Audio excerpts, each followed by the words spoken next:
এবং মনে করতে হবে আল্লাহ সুবহানাহু ওয়া তাআলা হচ্ছেন সামিউন আলিম, তিনি সবকিছু দেখছেন, সবকিছু শুনছেন। তাই এখানে কোনো ওসিলার দরকার নাই। আমি কথা বলছি এখানে, এই ক্যামেরাগুলো দিয়ে, এই মোবাইলগুলো দিয়ে এই কথা এখন আমেরিকাতে বাজতেছে, এখন ইনস্ট্যান্ট লাইভ প্রচার হচ্ছে, মালয়েশিয়াতে বসে দেখা যাচ্ছে। সৌদি থেকে কল দিচ্ছিল একজন, পিছনে কথা বলছিলাম, ও সৌদি থেকে দেখতে পাচ্ছে, এখন দেখতে পাচ্ছে সৌদি থেকে। তাহলে আমার এখনকার কথা মানুষের তৈরি যন্ত্রে এখনই গিয়ে সৌদিতে বাজতেছে, আর আমি কল্পনা করতেছি আল্লাহ আমার কথা শুনতেছে না। আল্লাহু আকবার। এই জন্য আমাকে পীরের কাছে যেতে হবে, ওলিয়াউদের কাছে যেতে হবে, কেন আল্লাহ আমার কথা শুনতে পায় না। আচ্ছা, আমার চোখের সামনে আমাদের তৈরি করা যন্ত্র দিয়ে সেকেন্ডে আমার কথা 1000 কিলোমিটার দূরে বসে শোনা যাচ্ছে। তাহলে কেমনে এটা সম্ভব হয় রব্বুল আলামিন আমার কথা শোনেন না? কেননা বাতাসের মধ্যে, আলোর মধ্যে ডাটা ট্রান্সফারের ক্ষমতা আল্লাহই রেখেছে, এটা কিন্তু বিজ্ঞানীরা বের করে নেয়। আমাদের কথা এভাবে আলোর মধ্যে দিয়ে আগেও যেত, আমরা জানতাম না। পৃথিবী যেদিন থেকে সৃষ্টি হয়েছে ওই দিন থেকেই যায়, এটা যায় আলোর মধ্যে দিয়ে, ডাটা ট্রান্সফার হয়। কোরআনে তো এর চেয়ে উন্নত প্রযুক্তির কথা বলা আছে। এখানে তো তথ্য ট্রান্সফার হচ্ছে। কোরআনে বলা আছে এলিমেন্ট, বস্তু, পার্টিকেল ট্রান্সফার হওয়ার কথা চোখের পলকে। সুলাইমান আলাইহিস সালাতু ওয়াস সালাম বলছেন, রানী বিলকিস আসবে ইয়েমেনের রাজধানী সাবা থেকে 1000 কিলোমিটার দূরে ফিলিস্তিনের রাজধানী জেরুজালেমে তার সিংহাসন নিয়ে আসতে হবে। ক্বালা ইফরিতুম মিনাল জিন,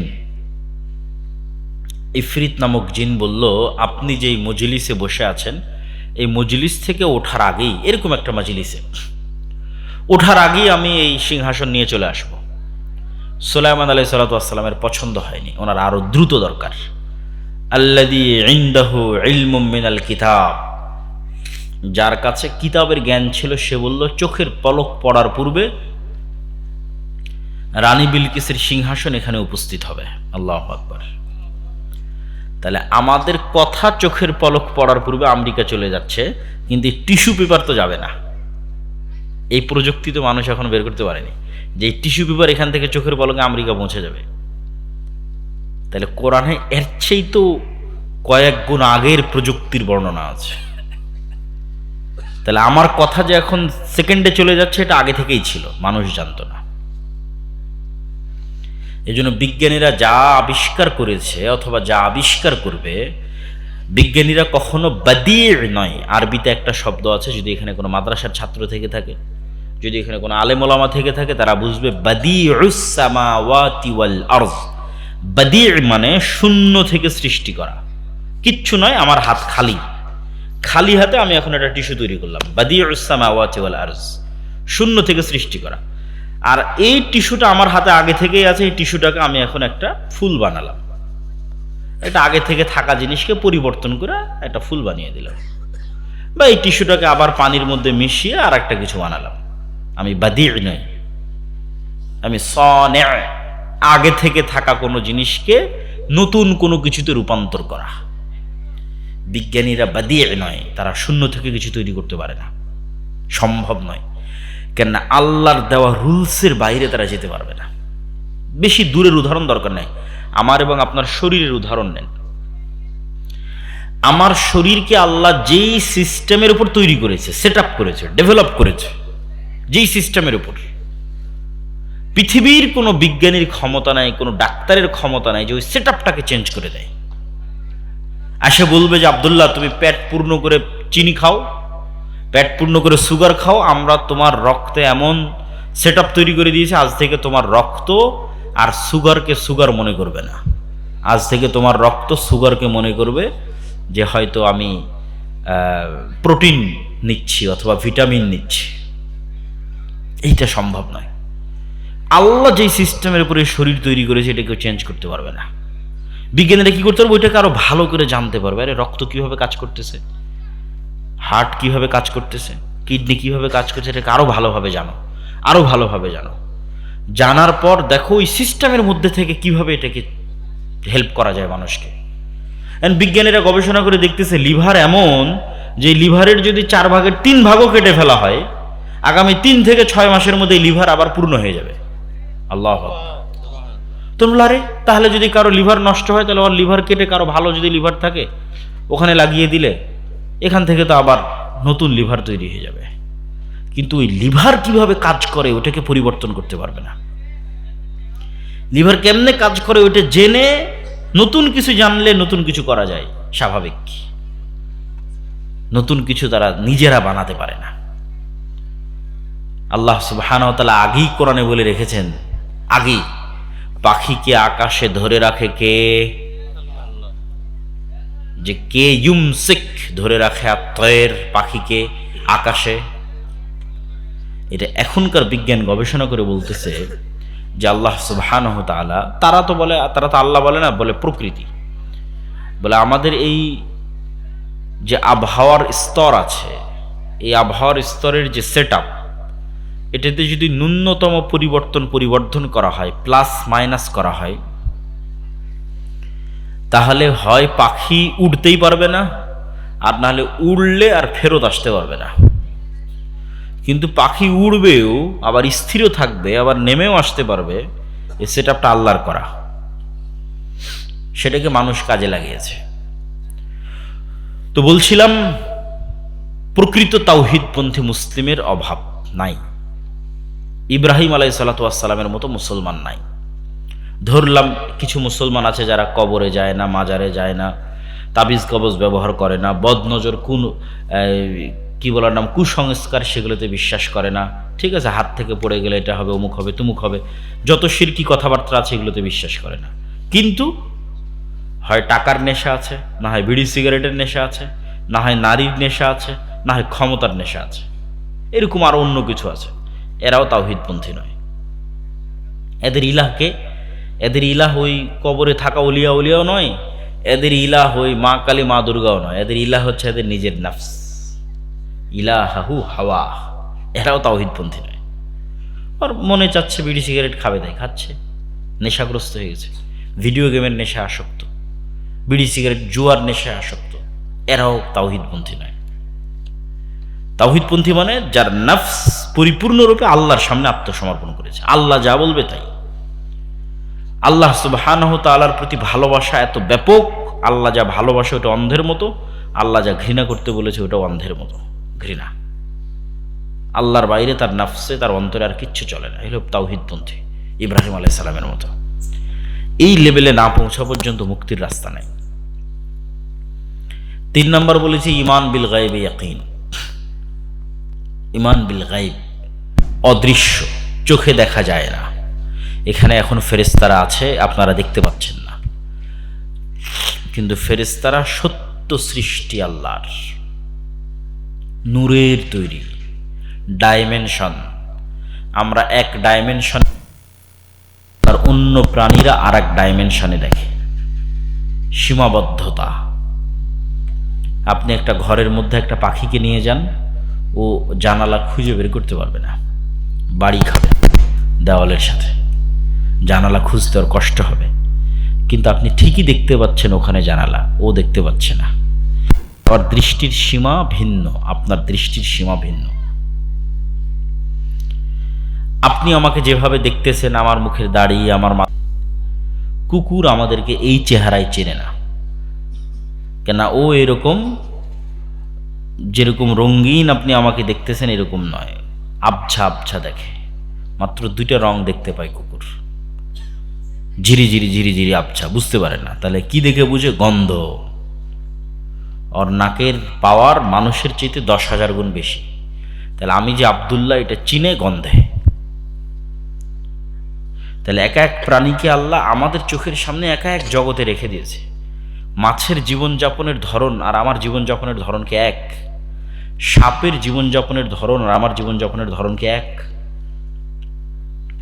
সাপ কিভাবে শোনে, কিভাবে দেখে, আর আমি কিভাবে শুনি, কিভাবে দেখি, এটাকে এক নয়। তাহলে এই পৃথিবীতেই যখন এত ভ্যারাইটিস টাইপ অফ জীবনযাপন, তখন আপনি নিশ্চিত থাকেন এই পৃথিবীতে আরও প্রাণী আল্লাহর আছে যাদেরকে আমরা দেখতে পাই না, ওরা আমাদের ঠিকই দেখতে পাচ্ছে। সেই 2 প্রাণীর একটা হচ্ছে জিন আর একটা হচ্ছে ফেরেশতা, এবং এরা সব সময় আমাদের সাথে আছে। কারিনুম মিনাল মালাইকা ওয়া কারিনুম মিনাশ শাইতান, প্রত্যেক মানুষের সাথে দুটো বন্ধু আছে, একটা শয়তান একটা জিন, একটা শয়তান একটা ফেরেশতা, প্রত্যেক মানুষের সাথে।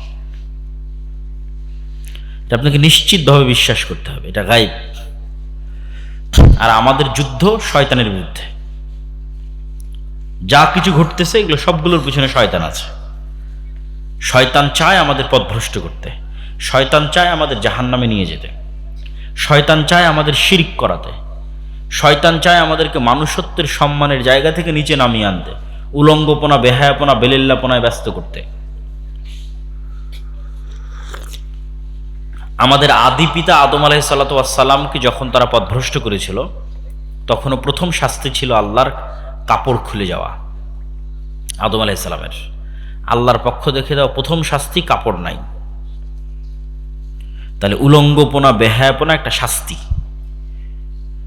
শয়তান যখন দেখে সে মানুষকে উলঙ্গ করতে পারছে, সে খুশি হয় যে আমি মানুষকে সম্মানের জায়গা থেকে নিচে নামিয়ে আনতে পেরেছি। ও যে এত সম্মানিত ছিল, ওকে নিচে নামিয়ে আনতে পেরেছি। তাহলে গায়েবে ইয়াকিন, না দেখা জিনিসের উপর ইয়াকিন, অদৃশ্য জগতে ইয়াকিন লাগবে। তাহলে আপনি নিশ্চিত বিশ্বাস করবেন আল্লাহ আপনার সাপোর্টে ফেরেশতা অবতীর্ণ করবে। রাতের বেলা আয়াতুল কুরসি পড়ে ঘুমালে আপনার মাথার কাছে ফেরেশতা আপনাকে গার্ড দেয়, রাসূল সাল্লাল্লাহু আলাইহি ওয়াসাল্লামের হাদিস। এগুলোর উপর যতক্ষণ আপনি দেখার মতো বিশ্বাস না করতে পারবেন, ততক্ষণ এটা বিশ্বাস করতে পারবেন না যে আপনার পক্ষে আকাশ থেকে ফেরেশতা নামতে পারে। ওই ইয়াকিন তৈরি হতে হবে যে হ্যাঁ, আমাদের সাথে ফেরেশতারা আছে, সব সময় আছে, ফেরেশতাদের আমরা দেখতে পাচ্ছি, শয়তান ডিস্টার্ব দিচ্ছে, ফেরেশতারা ভালো কাজের ইলহাম করতেছে, ফেরেশতার সঙ্গী আমার হওয়া দরকার, শয়তানের সঙ্গী আমার হওয়া উচিত নয়। রাতের সালাত আদায় করা উচিত, বিপদে পড়লে আল্লাহর সাহায্য চাওয়া উচিত, যেন আল্লাহ আরও বেশি স্পেশাল ফোর্স অফ মালাইকা, ফেরেশতাদের আরও স্পেশাল ফোর্স যেন আমার সহযোগিতায় দেয়। এটা একটা অদৃশ্য কানেকশন। তারপরে চলে আসি জরুরি কাজ কি। এগুলো তো গেল অদৃশ্য জগতের অনেক কথাই বললাম ঈমান বিল গায়েব, বললাম তাওহীদ, বললাম পরকালমুখী। বাস্তব জীবনে কাজ কি? বাস্তব জীবনে কাজ দুইটা, বিশেষ করে যুবকদের। বৃদ্ধ মানুষদের তো আর কাজ হবে না, তারা দাওয়াত দিতে পারে, দোয়া করতে পারে। যুবকদের কাজ দুইটা, এক জ্ঞান অর্জন করা, দুই সত্যবাদী এবং ন্যায়পরায়ণ হওয়া। যুবকেরা বলবে আব্দুল্লাহ ভাই ডাক দেন, আমরা জীবন দিতে প্রস্তুত আছি, জীবন দেওয়া লাগবে না। জ্ঞান অর্জন করতে হবে, জ্ঞানী শক্তি, জ্ঞানী ক্ষমতা। পৃথিবীতে আল্লাহ এভাবেই তৈরি করেছে যে জ্ঞানের বাটনে চাপ দিবে ও ক্ষমতা অর্জন করবে, যে জ্ঞানের বাটনে চাপ দিবে না ও ক্ষমতা অর্জন করবে না। জ্ঞান অর্জন করতে হবে। দুই নম্বর সত্যবাদিতা, ন্যায়পরায়ণতা। সারা দেশে একদিনে 80% ইসলাম প্রতিষ্ঠা করা যাবে যদি সারা দেশের সব সচিবালয়, ওসি, ডিসি, এসপি, মন্ত্রী, আর্মি সবাই বলে আজ থেকে আমরা সত্য বলবো, ন্যায় প্রতিষ্ঠা করব, মিথ্যার আশ্রয় নিব না, 80% ইসলাম প্রতিষ্ঠা শেষ। তো ওই যারা ওসি, ডিসি, এসপি, মন্ত্রী, সচিবালয় আছে, এরা তো আর ভারত থেকে আসেনি, এরা তো আর আমেরিকা থেকে আসেনি, তো ব্রাহ্মণবাড়িয়ার সন্তান, আকানগরের সন্তান, আমার আপনার সন্তান। তাহলে আমাদের একটা প্রজন্ম লাগবে যারা ন্যায় এবং সততার উপর অটল থাকবে। এটাই গোলামি থেকে মুক্তি। নিশ্চিত থাকেন অন্যায় এবং দুর্নীতি করা গোলামির স্বভাব। দুর্নীতি করলে গোলামি টিকিয়ে রাখা যায়, দুর্নীতি করলে গোলামি টিকিয়ে রাখা যায়। টাকার লোভ বড় লোভ। আফ্রিকাতে ফ্রান্স তার ক্ষমতা টিকিয়ে রাখে শুধু এটা দিয়ে। এখন যে সেনাপ্রধান সে বিট্রে করলো, একে সরাও, এর নিচের কোনো সেনাপ্রধানকে টাকা দিয়ে কিনে নাও। তো কেউ না কেউ পাওয়া যাবেই। মুসলমানেরা এত নিচের লেভেলে নেমে গেছে মিথ্যার দুর্নীতিতে, কেউ না কেউ পাওয়া যাবে যে টাকার কাছে বিক্রি হয়ে যাবে। ঠিক আছে, ওকে টাকা দিয়ে কিনে নিয়ে আগের জনকে কু করে সরাই দিল, সে এখন সেনাপ্রধান, সে এখন ফ্রান্সের সব স্বার্থ দেখে। কয়দিন পর হয়তো সেও ফ্রান্সের বিরুদ্ধে চলে গেল, নিচে আরো অনেক পাইপলাইনে আছে দুর্নীতিবাজ, মিথ্যুক মুসলমান, যে ফ্রান্সের স্বার্থ পূরণ করবে। একই অবস্থা সারা বিশ্বে মুসলমানদের, একই অবস্থা বাংলাদেশেও। এখানে স্বার্থ পূরণ করার মতো রাজনীতিবিদ রেডি আছে, আগের 16 বছর যারা স্বার্থ পূরণ করেছে, সামনে যারা আসবে তারাও স্বার্থ পূরণ করবে, কেন সবাই টাকার কাছে বিক্রি হয়ে যাবে। তাহলে আমাদের দরকার সত্যবাদিতা, ন্যায় পরায়ণতার উপর অটুট একটা প্রজন্ম, যারা আত্মমর্যাদা বিক্রি করবে না, যারা জ্ঞানে সর্বোচ্চ পর্যায়ের হবে। এবং তার সাথে আল্লাহর সাহায্য পাওয়ার জন্য দুটো জিনিস লাগবে, 5 ওয়াক্ত সালাত এবং সকাল সন্ধ্যার জিকির। 5 ওয়াক্ত সালাতে নাই যে আল্লাহ তাকে চিনেই না, কি সহযোগিতা করবে? কি তার স্বার্থ আল্লাহ সুবহানাহু ওয়া তাআলা দেখবে? আল্লাহ তাকে চিনেই না। আর আল্লাহর সাহায্য অবতীর্ণ শুরুই হয় সালাত দিয়ে। এটা একটা ফরম্যাট যা সব নবীরা অবলম্বন করত। আমরা যেমন ইন্টারনেট দিয়ে, আমার মোবাইল দিয়ে, আমার ফিঙ্গারপ্রিন্ট দিয়ে, আমার পাসওয়ার্ড দিয়ে, আমার হোয়াটসঅ্যাপ দিয়ে, আমার ফেসবুক দিয়ে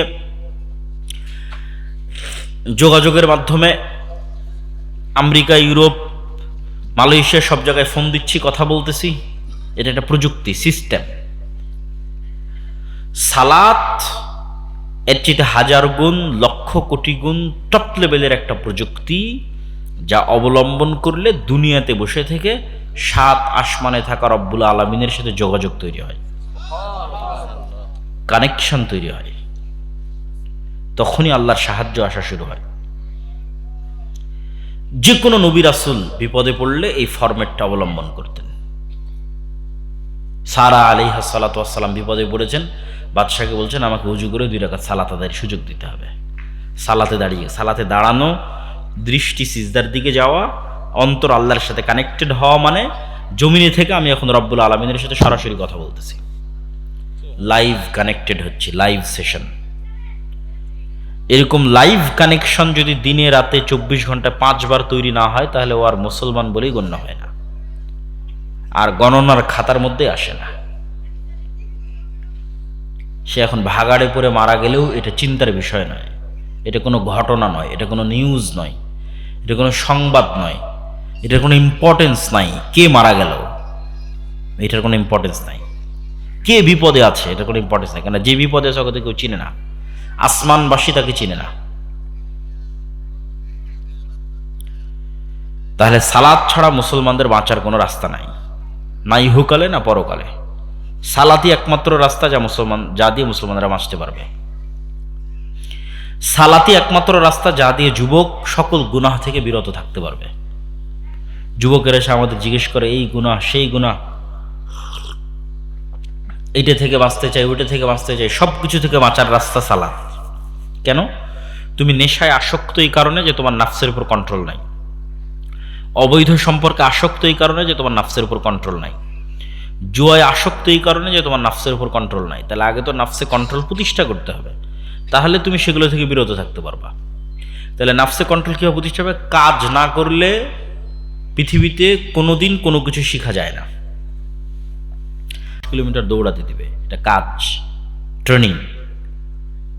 তাহলে আপনি ইসলাম গ্রহণ করবেন, নাফসকে কন্ট্রোল করবেন, তাহলে নাফসকে কাজ দিতে হবে। ওকে কাজ না দিলে এটা কন্ট্রোলে থাকবে না। তাহলে নাফসকে কাজ কি দিতে হবে? ওকে বাধ্য করতে হবে 24 ঘন্টায় 5 বার সালাত আদায় করতে হবে, নাফসকে, নিজের নাফসকে। এটা কাজ কি, মরা পর্যন্ত এই কাজ অব্যাহত থাকবে। যেই দিনই এই কাজ ছুটে যাবে ওই দিন নাফস স্বাধীন, ও আর আপনার কন্ট্রোলে নাই। তাহলে কোনো দিনই 5 ওয়াক্ত সালাত মিস দেওয়া যাবে না, ওকে বাধ্য করতেই হবে। অ্যাটলিস্ট তুমি 5 ওয়াক্ত সালাত আদায় বাধ্য। এটা নাফসকে কন্ট্রোল করার পৃথিবীর সবচেয়ে সহজ উপায় সালাত। 5 ওয়াক্ত সালাতে যে নিয়মিত আছে, ওর জীবনে উন্নত হওয়া, সফল হওয়া, সাকসেসফুল হওয়া, বড় হওয়া, সব রাস্তা উন্মুক্ত থাকবে। 2 নম্বর বলেছি, যেটা দিয়ে বক্তব্য শেষ করব, সেটা হচ্ছে সকাল সন্ধ্যার জিকির। সাউন্ড, আওয়াজ, এটা সবচেয়ে শক্তিশালী, সবচেয়ে পাওয়ারফুল। আওয়াজ সবচেয়ে পাওয়ারফুল।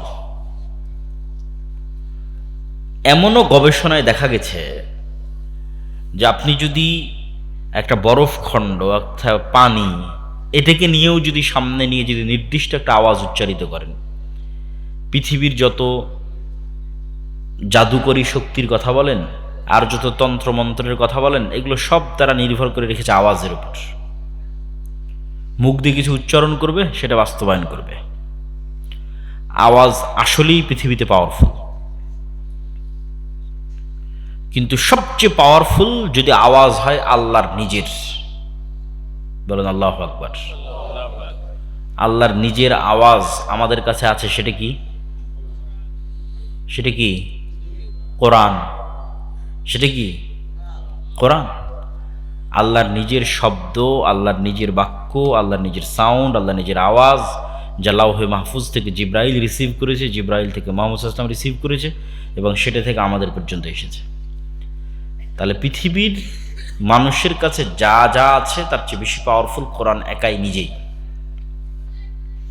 কিন্তু এটাকে মূল্যায়ন করার শক্তি, ক্ষমতা, উদ্যোগ মুসলমানদের নাই।